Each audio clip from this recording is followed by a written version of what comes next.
The Eitan is one of the most notable land systems of today. It is a strong symbol of not only the changing Israel Defense Forces, but Israel itself.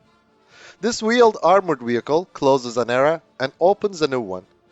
As the weapon detective, we are investigating the Eitan and what it really means. Please don't forget to subscribe to our channel before we start, and give us a thumbs up if you like our video. To be notified of our new video, please click the bell button. Also, you can now click the join button to support our channel.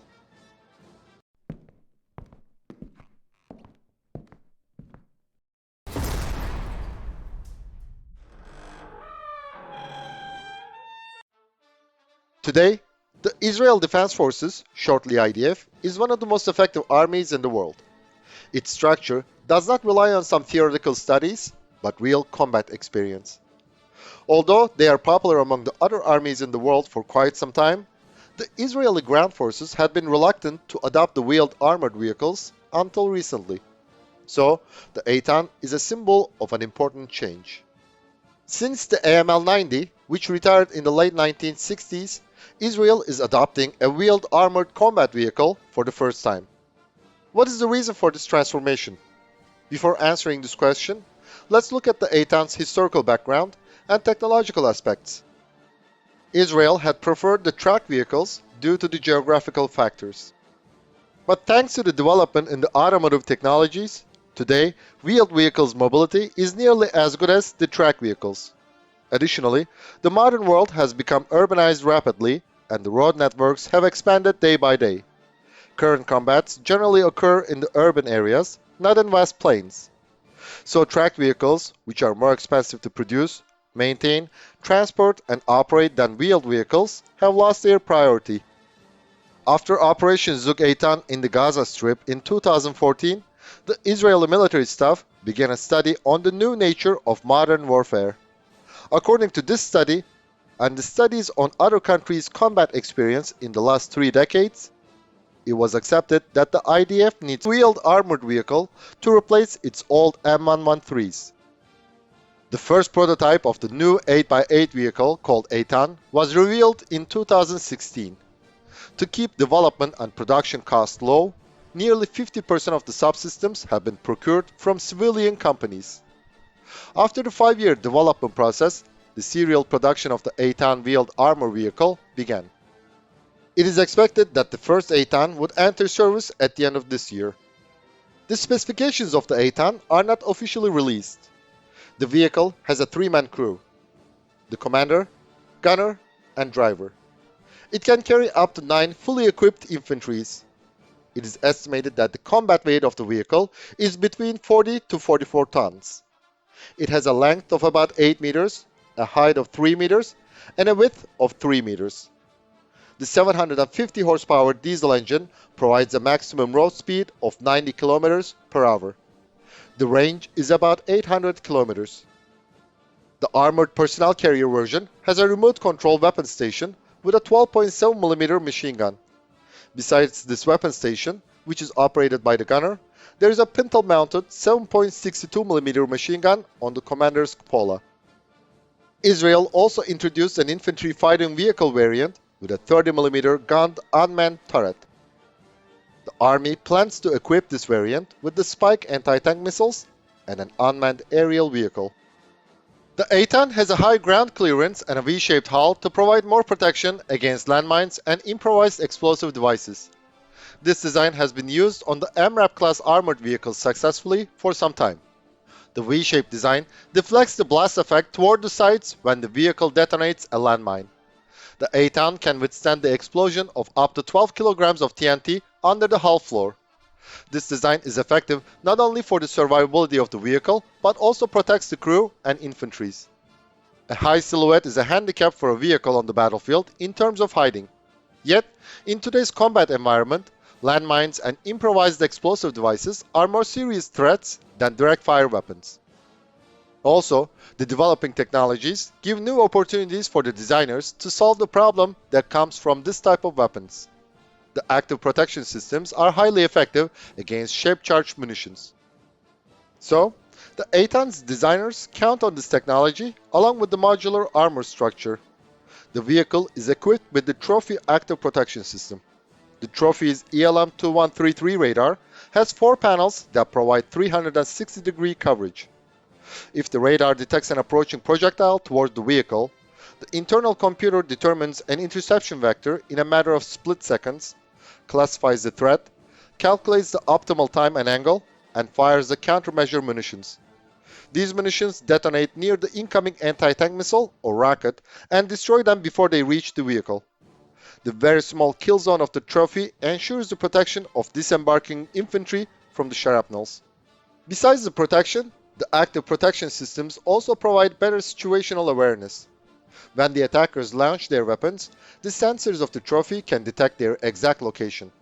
So, the gunner can turn the main armament toward this location and open fire with high precision. In that case, the hunter becomes the prey. It means to attack with a current anti-tank weapon against a vehicle which has an active protection system is not only futile, but also deadly dangerous. Nevertheless, the Trophy is not effective against kinetic energy munitions.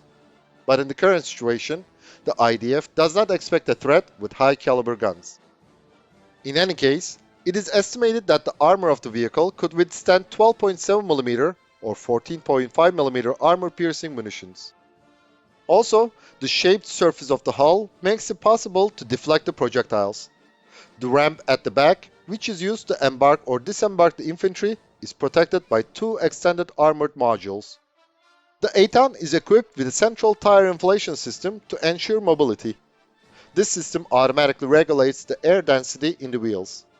When the air pressure is low, the tires go down to provide a larger area of contact. Thus, the vehicle can move more easily on the soft soil. Even when the vehicle's run-flat tires are damaged, the Eitan can still travel for 16 km with a maximum speed of 50 km per hour. Thanks to its modular structure, the maintenance and repair of the Eitan is easy. In field conditions, the damaged parts can be changed quickly and the vehicle can return its mission in a short time. To improve situational awareness, which is very important for urban operations, the Eitan is also fitted with more than 10 day and night cameras, 34 computers, and 5 touchscreens. In the future, other variants such as the mortar carrier, medical evacuation, repair, recovery, and command control will replace the M113 based models. Why did Israel wait for so long to acquire a wheeled armored vehicle?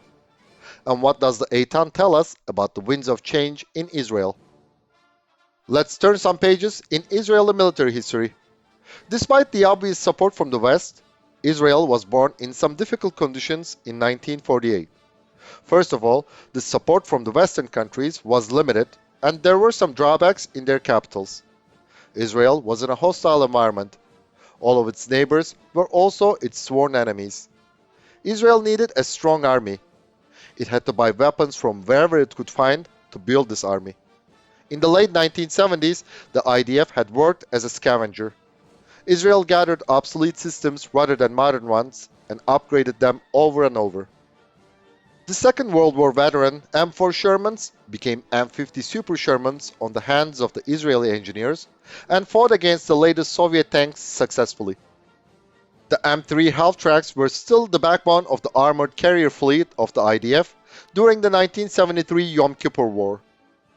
Even today, Israel have some armored vehicles such as Atzarit, which is a derivative of over 60 years old T-55s, and Puma, Nikpadon, and Nigmahun, which are rebuilt on some old Centurion tank hulls. During this period, the IDF had needed a vast amount of armored vehicles, and there was not enough money to have a big fleet of all new systems. But after the Camp David peace accords, the situation began to change. The biggest and most dangerous enemy of Israel, Egypt, is not a threat since then. But a country which had to fight nearly every 10 years could not naturally relax instantly. By the late 2000s, the IDF has finally been convinced that the threat perception is fully changed. There is no more invasion and annihilation threat for Israel.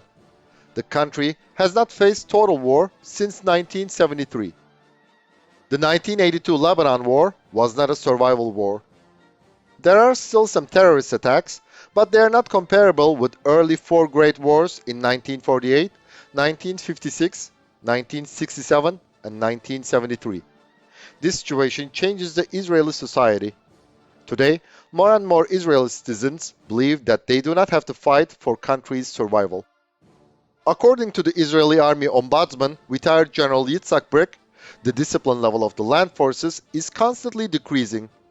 The new recruitments continue to use their cell phones even when they are on the front line. They even produce funny YouTube videos on duty. The officers ignore this situation. But in the digital communication age, it is impossible to stop using smartphones even in the army. In Tel Aviv, there are the LED stoplights which are embedded in the pedestrian crossings. They are to catch the attention of people who are addicted to their mobile phones. The Israeli youth is changing. In the postmodern world, it is not possible to expect them to fully devote themselves to army life like their fathers. Yitzhak Brick also highlights that the combat readiness of the reserve brigade's equipment is low. But keeping a huge amount of track vehicles ready for combat is a heavy burden. While the IDF has the lion's share of the national budget, today more and more Israeli citizens criticize this situation. According to Yitzhak Brick, the IDF cannot fight on two fronts like in the old times. But is this still a necessity for today's Israel? That is the real question. Important number of Israelis think that the money should be spent on social projects, not on the military. The political leaders in Israel see the changing environment. So, since the 2000s, the old systems of the army have been retired gradually and the numbers of the equipment are being decreased to preserve more money.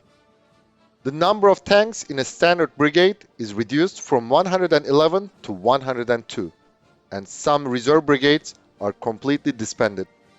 The main combat area of the IDF has transformed to urban areas from open fields since the 1980s. So, Israel has converted numerous tank chassis to heavy armored personnel carriers. This type of vehicle is more resistant against the weapons such as RPGs and anti-tank guided missiles. The Israeli combat reports show that the ballistic protection of the M113 is not enough for urban warfare even when they were fitted with additional armor plates. In the mid-1990s, the IDF equipped some of its M113s with reactive armor, which is much more effective against shape-charged anti-tank weapons. But in a short time, it was realized that the additional weight of this type of armor caused mobility limitations and reliability problems.